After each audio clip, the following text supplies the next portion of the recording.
While he studies Torah, that's the greatest combination to support him in any way. To give food to a Talmud Chacham is the same as bringing a sacrifice on the Beis Hamikdash. As it says in Pirkei Avos, roll yourself in the dust of their feet. Drink with thirst their words, because their dust is the Halacha, the Shem Ganeden. The dust is that dust that we speak about, the dust of Ganeden. This refers to the gem. Their feet means came to visit to attend the Arizal's shiur. During the shiur, Arizal made a remark about this person, where it seemed to have insulted him. The person refused to come to the Arizal's shiur anymore. Arizal told him that he was a fool. Because the way to come is dust of the Talmud Chacham means let him step on you. When he steps on you, that means he's giving you a Ganeden. He's giving you the dust of Ganeden. That's the only way a person can ever really become a kusha to inside goodness. That means the vata of his das. Any meaning of his das considers himself as nothing except the words of the Talmud Chacham inside goodness. In that way, only can a person truly become attached. He can literally become attached. A person has to become that way with kusha. And also a mitzvah, every person to have Ahavas Yisrael, true Ahavas Yisrael to every single Jew. It says, V'ahavta v'yachad kamecha, to like your friend as you would yourself. It means that if you hurt, you will not spare expense to cure yourself. If something bothers you, you will never do your power to correct that. Same thing too, you see a friend in trouble, pain, suffering, being hurt by something, his covered is being hurt, see to it that it's felt by you as it's felt by him. You would never think embarrassing yourself in public. Never enter your mind. So too should never enter your mind embarrassing your friend either. You never think of hurting your own feelings. So too would you not do it to your friend. So that treatment of a friend is the kind of treatment you want for yourself. And the hurting of a friend is the kind that can only hurt you to the result. The person who embarrasses his friend publicly, the penalty for that is as v'shalom, he loses his fellow public person. So unless he does, he brings him on Teshuva, takes it crazy. So that it's incumbent, it's imperative, the person regards every single Jew as himself, in the sense of true Aharon. The person said he likes himself immensely. Most people, if you ask them, who do you like best in this world, they'll say, no question about it, myself. No question. And there are certain people who say, well, my mate, better than myself, or my children. Well, people who truly, by nature, sacrifice themselves for the sake of their mate or children. This is the truth. And that's only because they are that close. What if the persons are not related? Or if the person is not known to him, he will never say this. This is the true madrega of Ahavas Yisrael. You have a child that's very close to you. You feel any pain that child feels. You would be willing to take over the pain of that child. You must consider every single Jew, every Jew without exception, as that child. It is then that you have reached the true madrega of Ahavas Yisrael. And you make kayim first, then you make kayim after the Aharon. That's how a person has to work, strive hard at. And it's a halacha, very important to note. The halacha that Arizal says, Arizal was laying and Arizal said, every time he started a tefillah, every time the Jew starts a tefillah, shachris, mincha, and naida, he should always say before then, Reini, Mikapel, Olai, Yitzvas, Asay, Shel, V'yahavta, V'yachad, Kalach.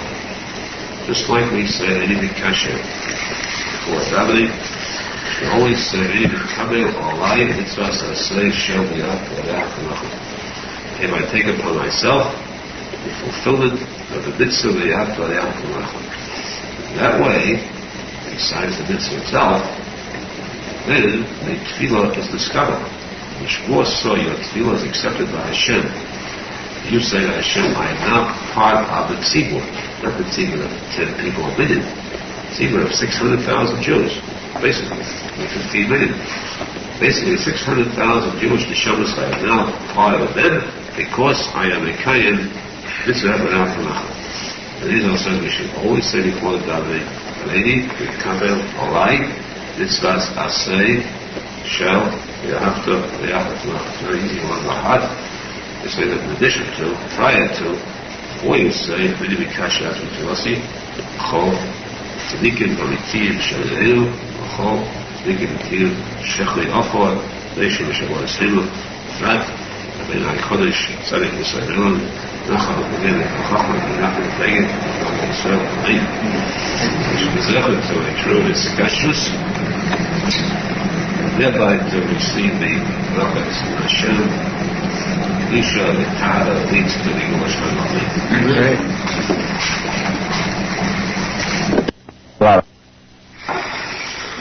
He said the call is that a person should be kind to you have to you have to mean that Ahavat Yisrael is a basic tenet, yesod in Jewish life. At the same time, the opposite is also an Aveda.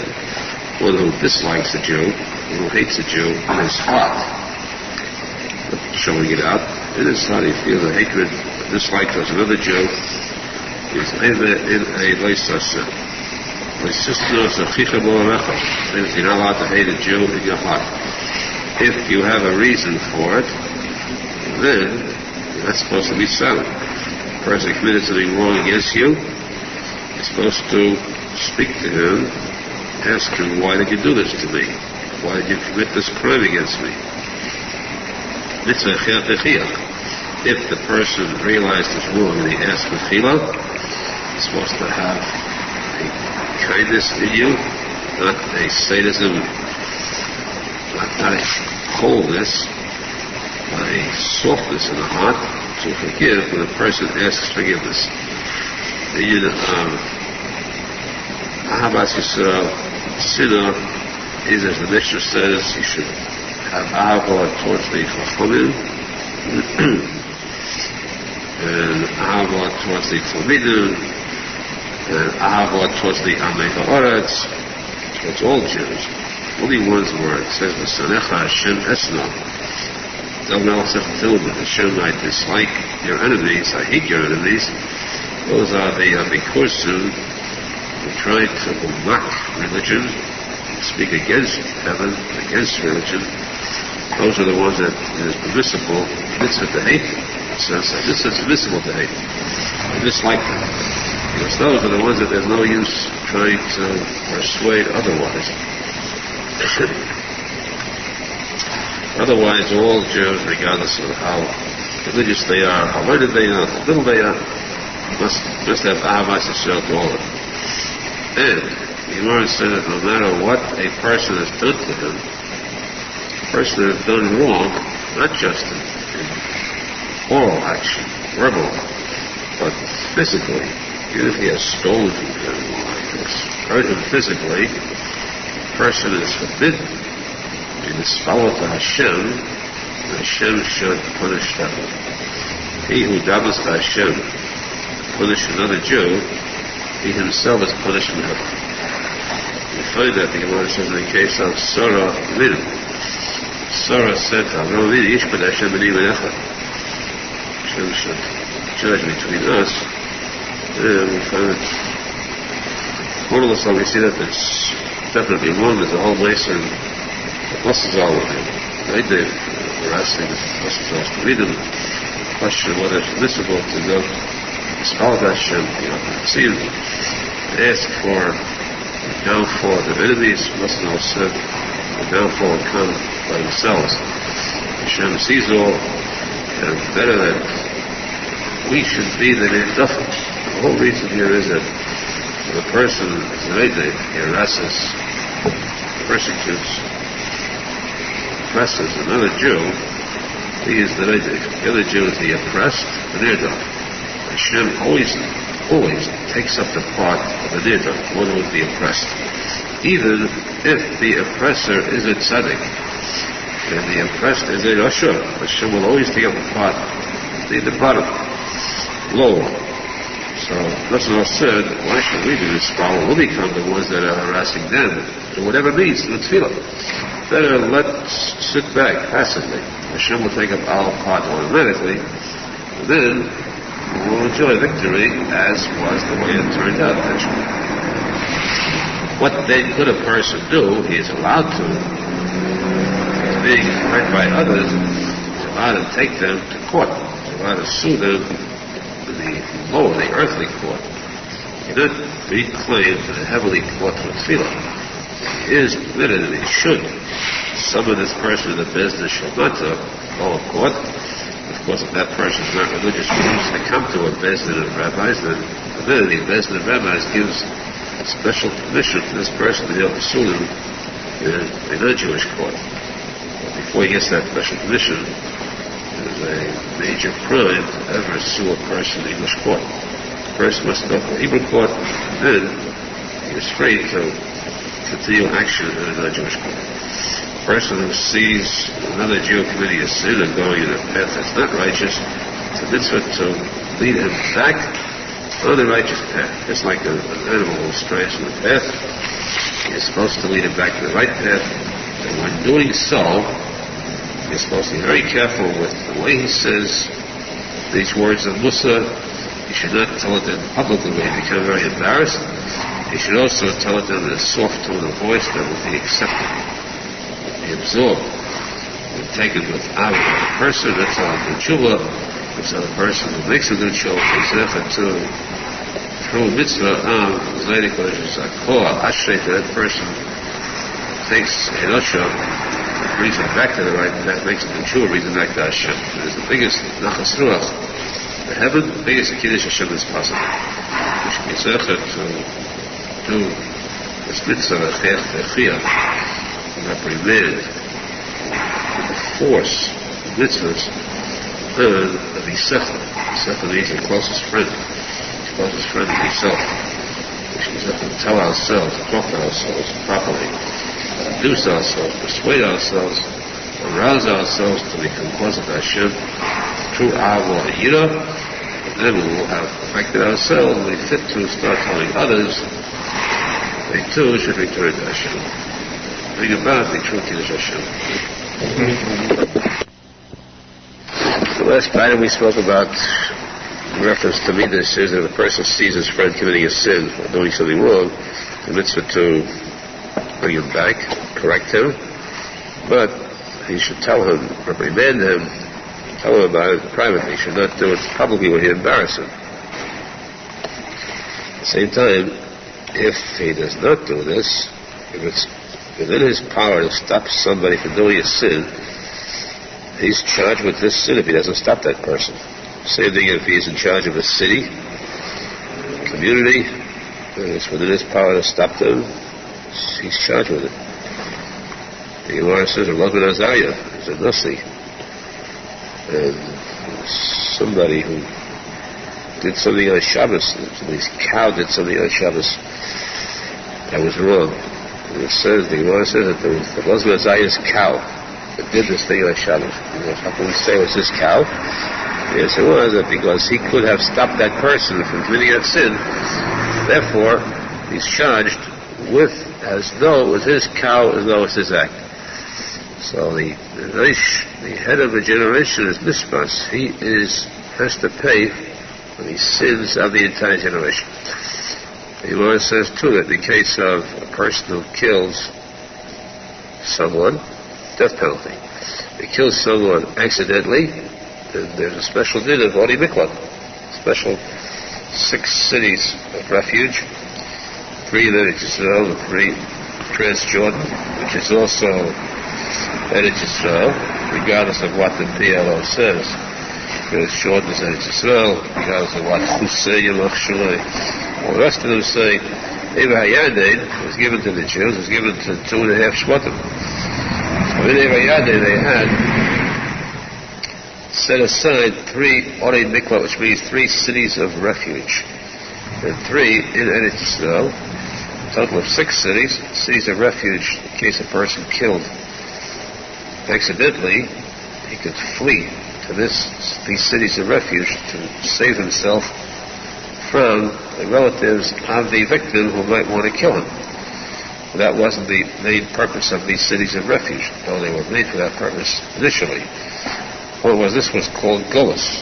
He had to go into exile, leave his family, but this was his kapara, forgiveness, that he committed this crime accidentally. He didn't pay with his life, though he did take a Jew's life. He had to pay being in exile, living in a city, until a certain time, a prescribed time. In this city, he did not live too bad a life. He was given all his necessities, whatever he needed. He was treated nicely, but still was away from his hometown, and he could not leave this city. He could not leave to visit. He went out to visit the city. His life was in danger. So it was a Gullus. This is called Gullus. How long did he have to stay in Gullus? Till the Kohen Gadol died. Kohen Gadol died, then he was free to leave. What has the Kohen Gadol got to do with this person? What has he got to do with him? After all, Kohen Gadol is not related, doesn't know about him at all. Plus, you get a couple of killers in that city. They're all in Gullus because of the Kohen Gadol. They will do everything in their power to, not fear him off. They want to get back home. So the question is, the Gemara says that the Kohen Gadol's mother would come around to these killers and pacify them. We call them killers because after all they were sinners. They killed the Shegeg. There was a sin committed. They did take a person's life. So she had to come out to pacify them, to bring them wine and food and her own baking, homemade baking.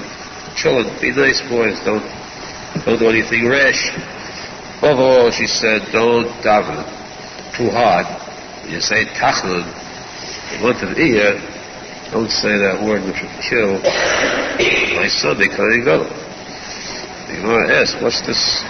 Again, what has he got to do with it? Why should he suffer? Kohen Gadol, the Kodesh Kodesh in the Beis HaMikdash, what's his affair with somebody else? What's he to blame? The answer is that he is the head of the Jews. It's up to him to be mashkiach, to watch, to supervise, to see that they're trained in midas, in character, in goodness, and to be misfollow. He has to daven to Hashem that this should be avoided. This accident should not happen. So the head is held responsible for the tail. The tail wags the wrong way, knocks over dishes. We expect the thing on the head. The tail will stop wagging wrongly. So, in other words, the head is nispas. He is caught. He is to pay, to blame the sins of his supporters. This is part of the Musar that a person is mechuyev. He is supposed to give Musar to those that will listen to him. However, the Gemara says, the Gemara that a person should give Musar only if he imagines he is sure that they will listen. If they refuse to listen, you're not supposed to give Musar.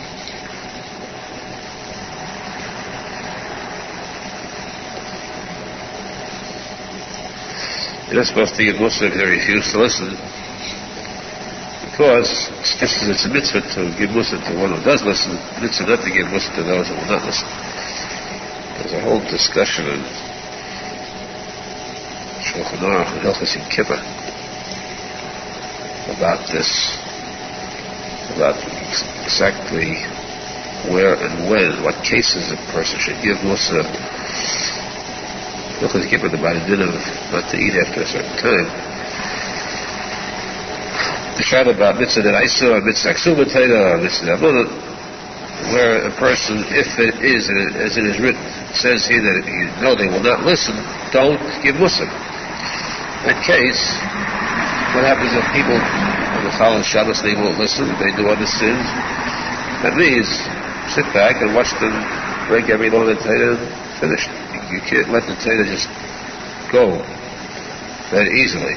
Certain cases where if they don't listen, you still have to give mussar. It's not like us. Ignore whether you have to give mussar until the person actually beats you. Not that call. Today is what I call is he beats you, you beat him. You have to give mussar until the person actually hits you for giving you mussar. Sure, what that means, whether that's what it means in the Zohar Kodesh. If he knows all breeze in the Zohar Kodesh, that's the day of the Zohar Kodesh. How that call means until the person you give mussar until hits you. He says this on another paskins, and another has the Zohar Kodesh, that's the true halacha. So that even if you know they will not listen to you, keep beating away at them if it is a halacha d'oraisa. This, of course, does not mean every person is put in this. The only ones who are in charge, they don't involve those who have the pshala.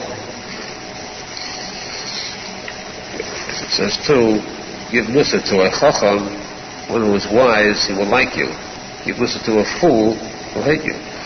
Chacham, tell him that he did something wrong, he'll appreciate very deeply the fact that you've enlightened him. You know his wrong till deny him. He's very grateful that his eyes were open.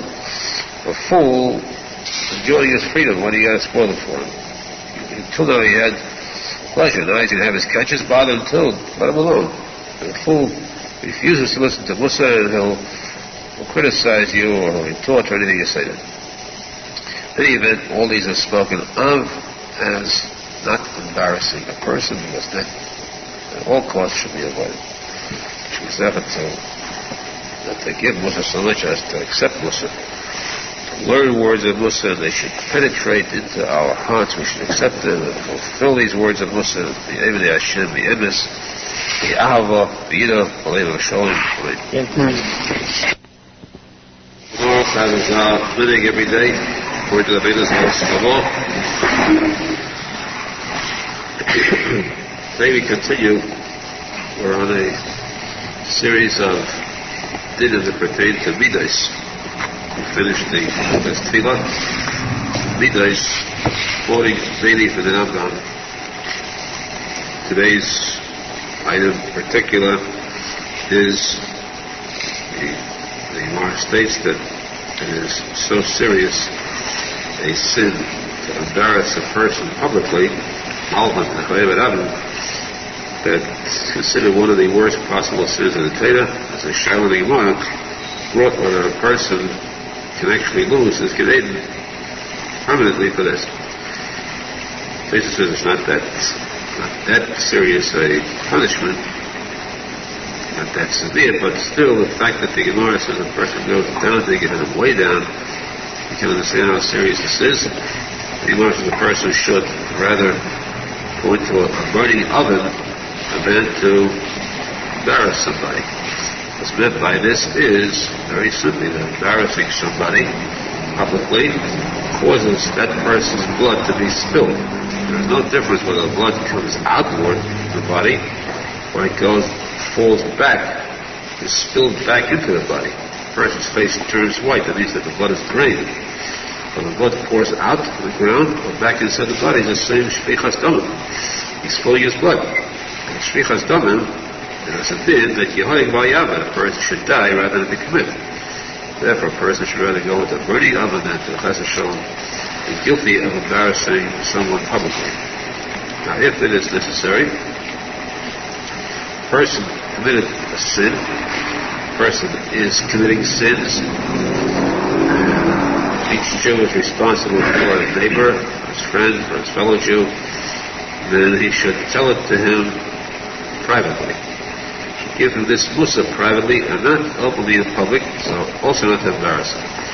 This refers specifically to the sins that are between a Jew and another Jew, stealing, dishonesty, and so forth. But sins that are between a person, a Jew, and Hashem, for example, Chilul Shabbos, and this person is responsible for him, he must tell it to him publicly, and he must embarrass him publicly, And he must shame him and curse him and hit him and everything possible to stop that person from committing these serious crimes. Up to a point. We mentioned the Tikuney Zohar brings the Rambam says ad hakor, to strike him. It seems there's no other place he says it. The Tikuney Zohar says the Rambam is mechaber to the psak of the Zohar Kodesh, who says the same lashon, ad hakor, until the person receiving the Musa strikes back. Then you are excused. However, the Zohar Kodesh goes further to say that note why Hashem does it. Hashem reprimands, gives Musa. We find in last week's Seder, Hashem first strikes the person in his home privately. First, the bias receives a nega, the leprosy that appears in the walls of the house. Nobody knows this but the person himself. And then he confines the privacy of his own home. The person refuses to take this as a hint that he should do tshuva. Hashem strikes him in his garments, his beged, his clothing receives a neged sedas.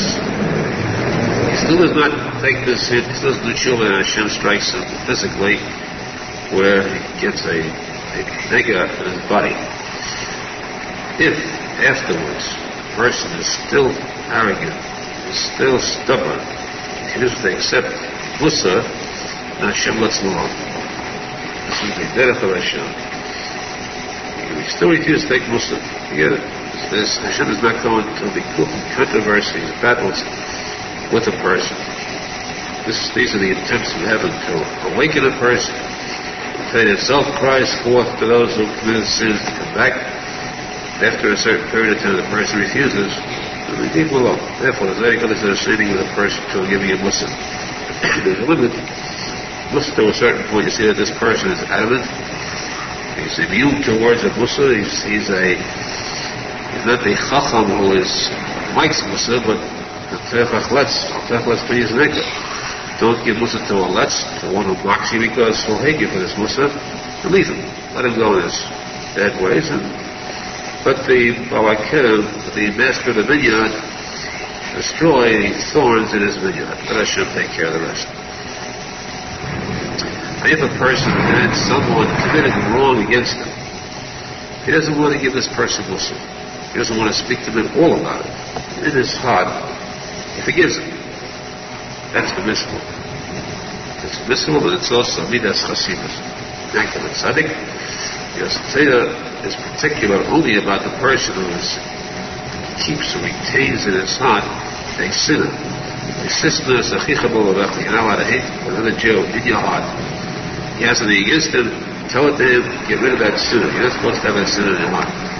If you don't want to tell him Musa, at the same time you have no feeling in your heart of evil or hatred against him, you have the goodness and kindness in your heart that you lechel completely, that's a complete, pure posek. To fulfill this midah of Chassidus to its fullest extent, and by doing so, we will merit having Hashem deal with us the same midah of Chassidus, the kindness, the chesed, the racham of Hashem, and bring us finally now to Shiach Tikuney, which is in the Minyan Beis Mikdash, and Amen. Again, it is said about regard for others. Considerations. The Torah specifies case exclusively of widows and orphans. Although it's forbidden to hurt anybody's feelings, the special mitzvahs pertaining to widows and orphans. The person is never allowed to speak of them harshly or to hurt them with words, because they are generally low in spirit, heartbroken, and therefore the Torah warns especially about their treatment. Even though they may be very wealthy, they may have a lot of means, even the widow of a king, the sons of a king, same rule applies to them. Because the moment that their feelings are hurt, they cry to Hashem, and Hashem listens to their tefillah immediately. This is all said by regular people. The only one allowed to reprimand them, be strict with them is the teacher who's teaching them a trade, teaching them how to get along in the world, or Rebbe is teaching them Torah or religion.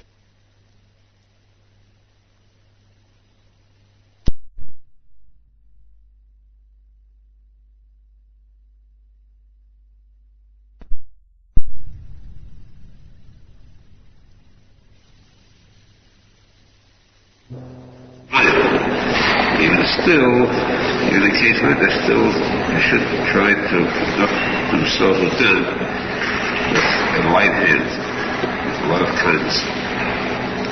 This refers to the question of, does this mean a person who has no parents at all? It means even the loss of one parent, the person is already called a Yosef. They are called orphans as long as they cannot rely upon themselves. As long as they still must apply assistance for the remaining parent or for the assistance of the guardian.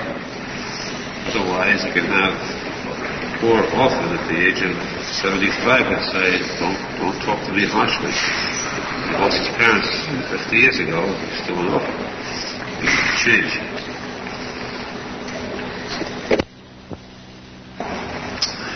It says that a person is very careful never to do anything, even though he's doing something good, something right, never to do anything at all where it might cause suspicion, which is known also as manas ayin.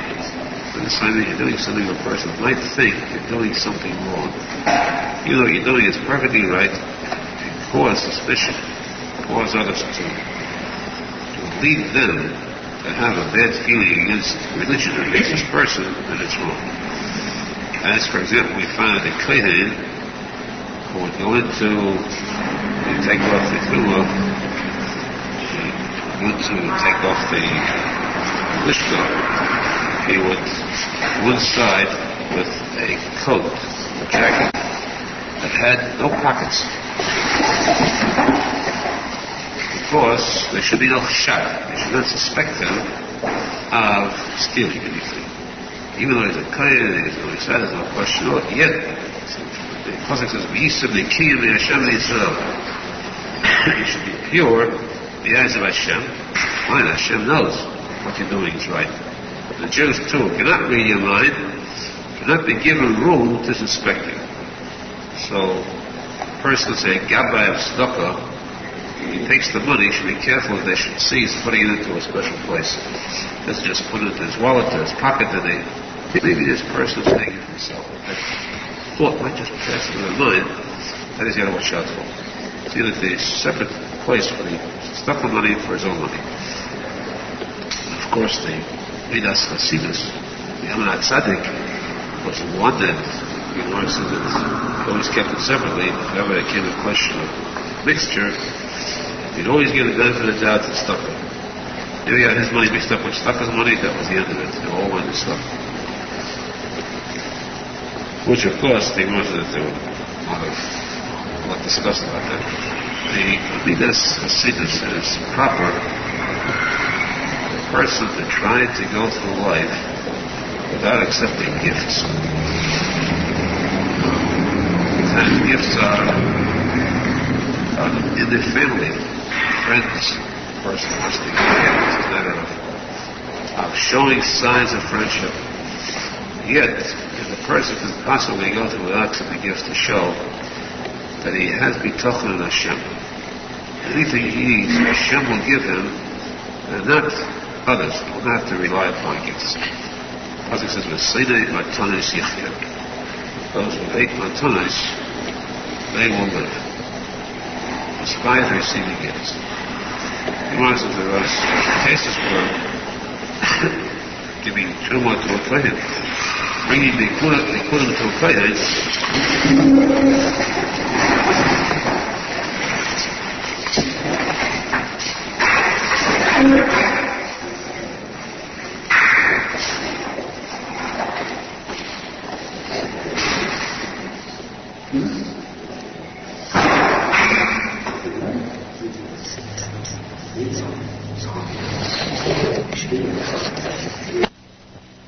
Purim or Truma, gifts to a Kohen, or Moras of bringing gifts. They used to bring a stipend to the Nasi, the rabbi of the town. Those were, in a sense, considered Bikurim, so it had to be accepted because you cannot deprive people from doing these mitzvahs. Otherwise, the person's regular life, not to rely on gifts, it should be zechet, it should be talking to Hashem, Hashem will provide him for everything that he needs. Zechet be talking to Guna, that's what we should say.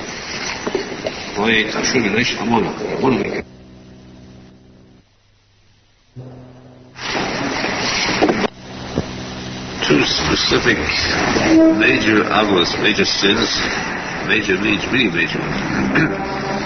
One is called Achilas, the other is called Lashon Hara. Both deal with speaking the truth. You can kill a person with kindness, you can kill a person with truth. Achilas means to carry news, gossip from one place to another. This one said so-and-so about this one, and this one said so-and-so about that one. All this type of nature which men should not inherit, which women should drop, which is evil, because this is a sin of Samid al Damar Yaakov.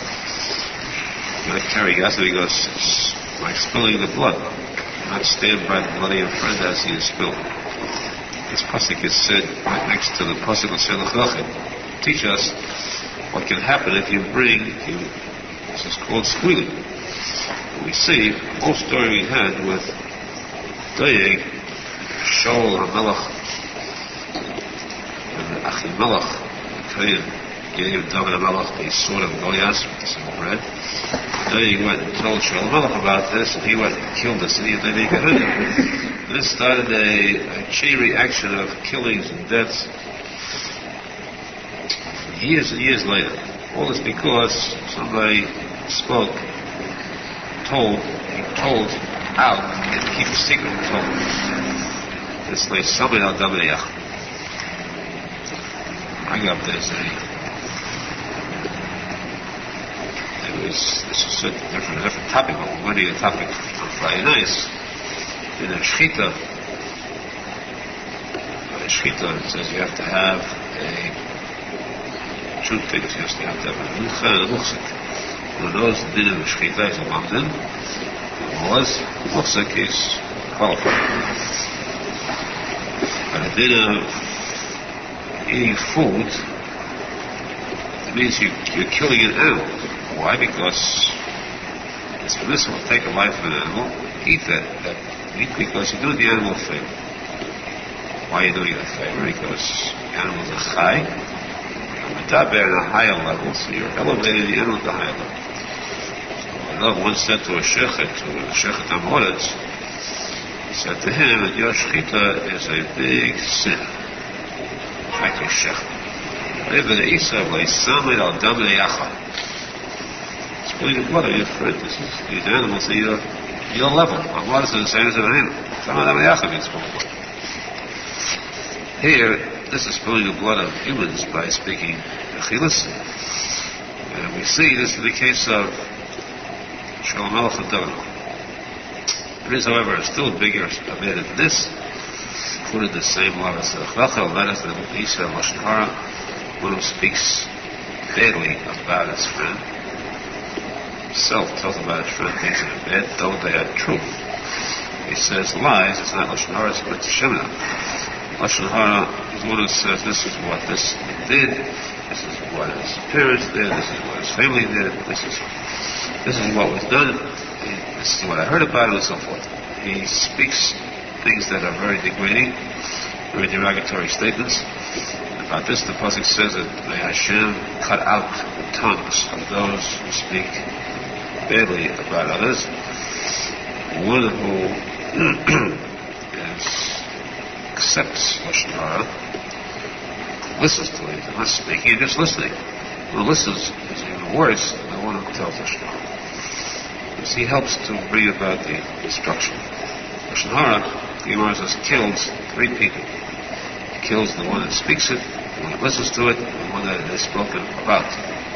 That is the evil of Lashon Hara, R Nosson. And that's why a person should be very careful to purify his tongue, purify his mouth, that he should not ever allow this thing to be spoken. You see that of all the things the Jews did in the desert before getting to Israel, 10 times they did things wrong. First the golden calf, rebelling against Moshe Feinstein and so forth. Everything they did did not seal their doom. They had to die, except for one thing. And what was that? They listened to Lashon Hara. They listened to Lashon Hara, they spoke. 10 spies came back.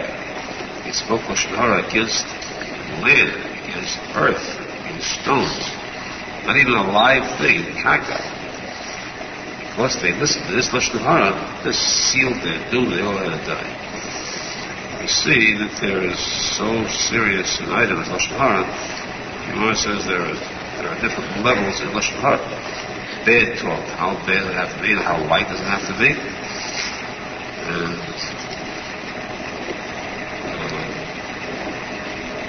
for example, there's the Avak Lashon Hara. It's called dust of Lashon Hara. It's small bits of Lashon Hara. And he says, a person asks, where can I find heat, someplace, warm place? So warm place for that person. This has a warm, so they're always cooking a lot of meat and fish and things. That's Lashon Hara. So it implies that the person is wealthy, he gorges himself. It's a bad inclination, a bad implication. More of the other Lashon Hara is if a person very slyly replies to someone, you're talking about that person, please don't talk about it. Because I don't want to speak Lashon Hara about it. I don't want to tell you what happened. I want to say what he did. Not say anything.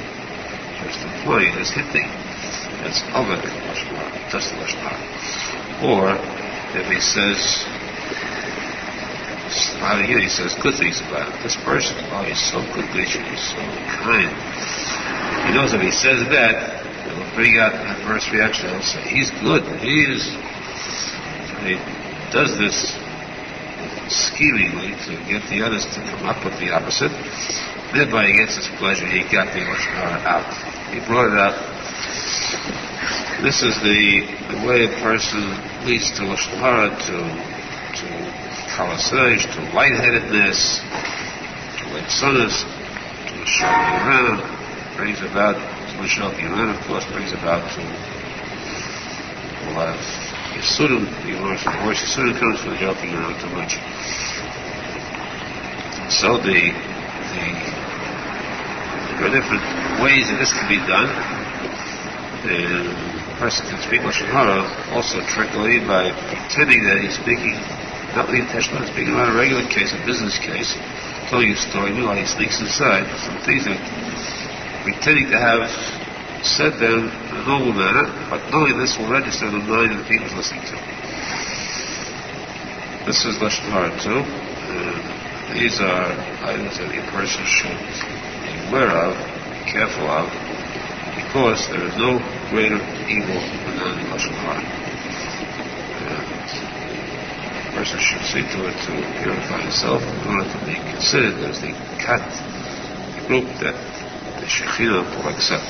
All these evil items that the Shekhinah rejects, they cannot stay within the confines of the Shekhinah. A person should purify himself, watch that his tongue should be pure. This Halacha is just as important as taking a piss. His tongue is important. It speaks purely, it speaks honestly, it speaks to the kedusha.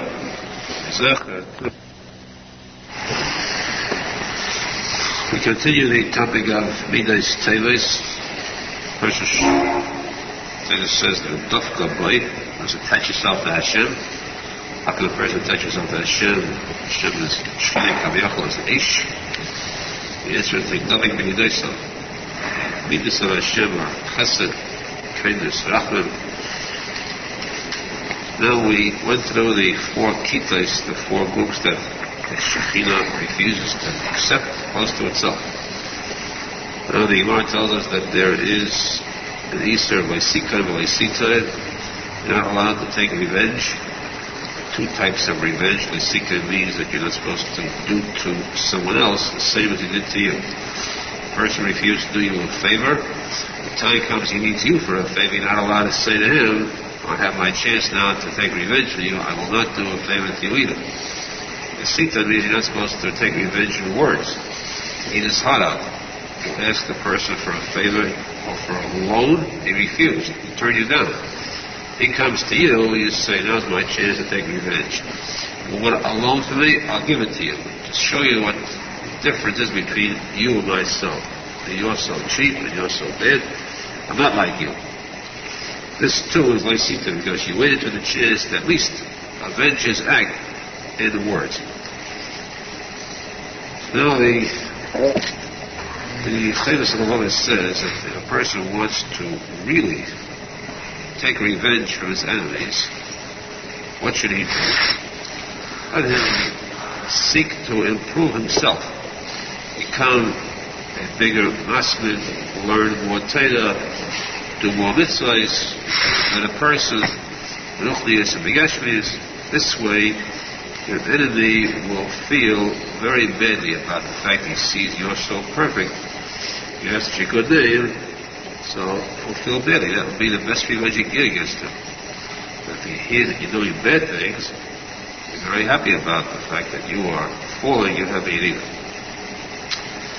Arizal says that let's face this directly. A person has an enemy, serious enemy. When this enemy is called, put it in the sense, it's as though these were in two different rooms.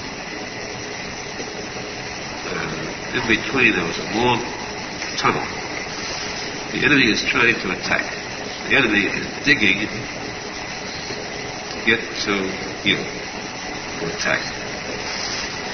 And it says that you want to block him, just pour earth. As he digs, you keep pouring earth there, so he'll keep digging, living into you. What is this earth? A person should be as humble as the earth itself. This humility, this humbleness, is the best protection against the attack of a Satan.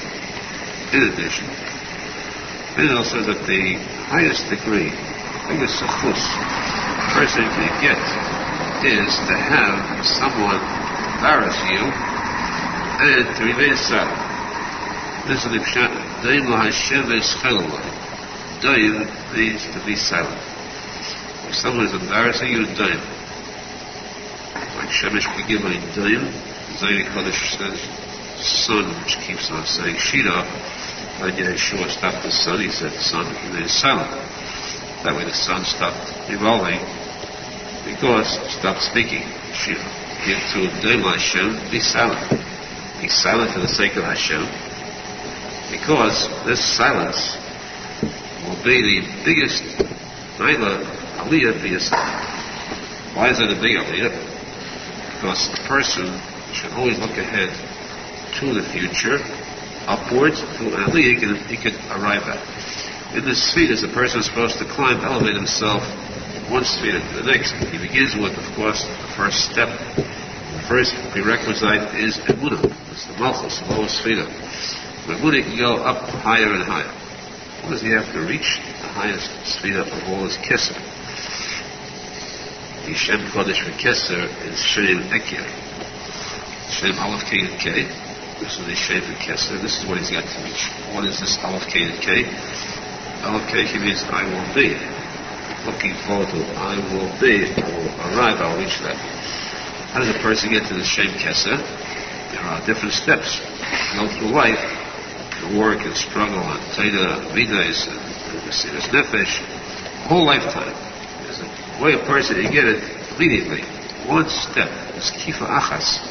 Shachas, a person is Zecha, Limud. Limud means the whole world, from Malchus to Kesed. How? If he's Daim la Hashem, Ekya Ba'acharaya, Aleph K, Aleph K is Begimatli Yadayim.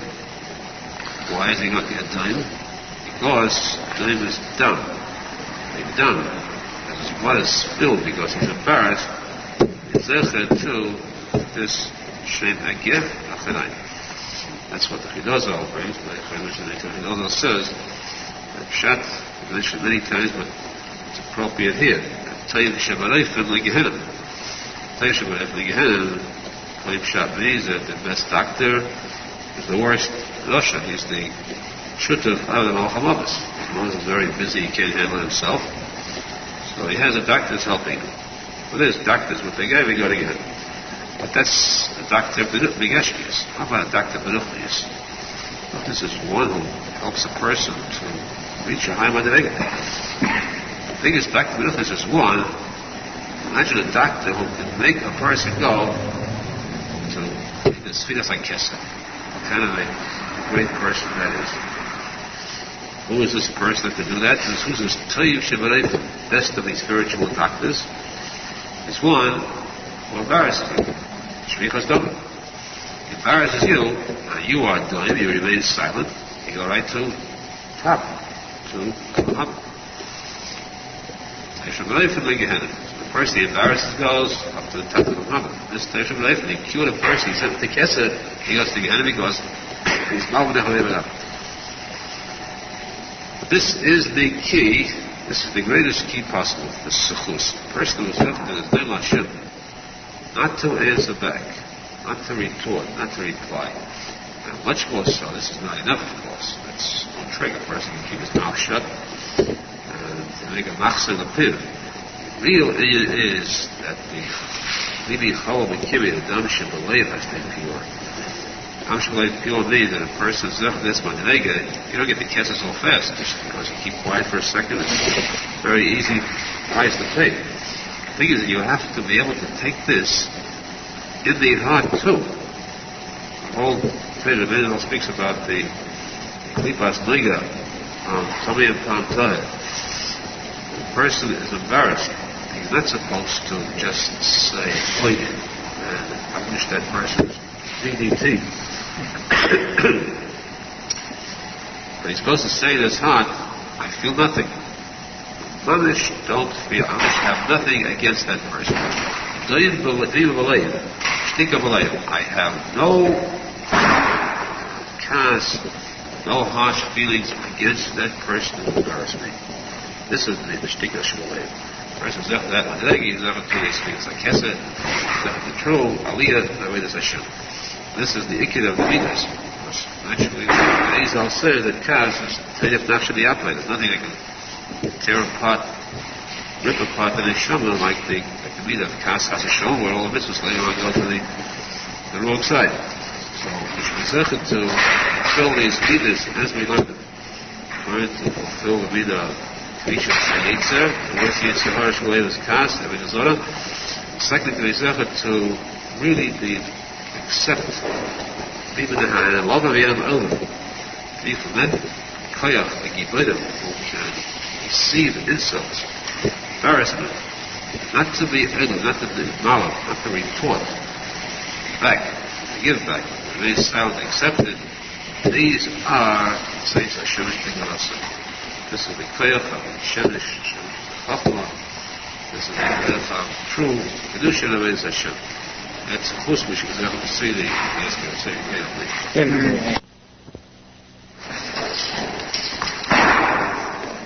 it says that it exists a small parsha.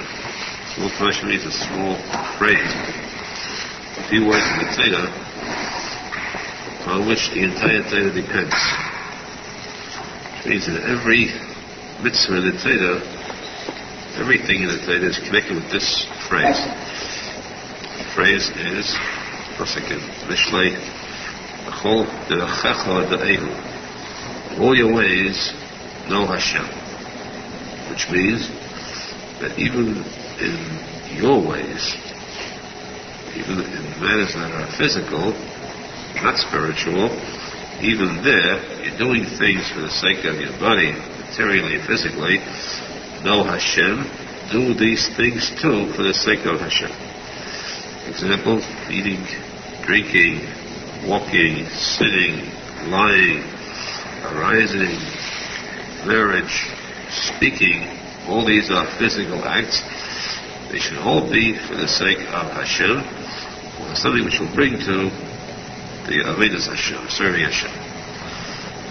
For example, to illustrate this, eating and drinking, for example, serve Hashem with this does not mean, it's not necessary to say, it means you should not eat and drink things which are unkosher, chas v'shalom, or eat and drink without a bracha.